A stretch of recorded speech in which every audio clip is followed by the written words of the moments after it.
Day 1152. You can't make this stuff up. You just cannot make this stuff up. So I'm sitting here and I'm writing out a bunch of stuff and just asking God, like, God, what's the problem that you want me to solve with Warriors of God and the purpose coaching and all that stuff?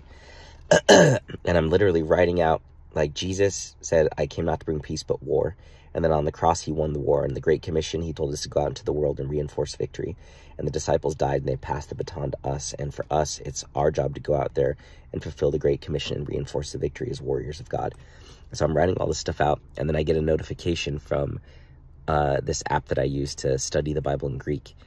And it says there's a one-day sale because it's Black Friday. And I just felt called to click on it. I'm not going to buy anything, but I felt called to click on it, and I click on it. And there's only like 4 things, and one thing said the imagery of the Bible. And I was like, that's interesting. So I click on it.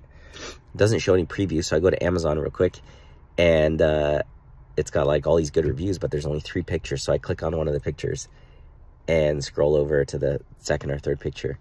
And it literally says Jesus as the divine warrior. And it's talking about how in the Old Testament, God used his people to fight against flesh and blood. That in the Old Testament, God's war was between people and people. Now it's between people and spiritual forces of evil.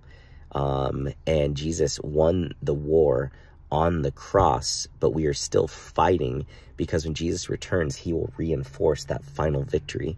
And that until then, the church is meant to go and reinforce the victory and fight the forces of evil until Jesus returns. And I'm just like, wow, God, like, what are the odds of that? What are the odds of that? Like, in this book of hundreds of pages, the 3 pictures they post are talking about Jesus as the divine warrior. And I'm just reading that in awe. And it gives you scripture, it gives you everything. And I'm just like, wow.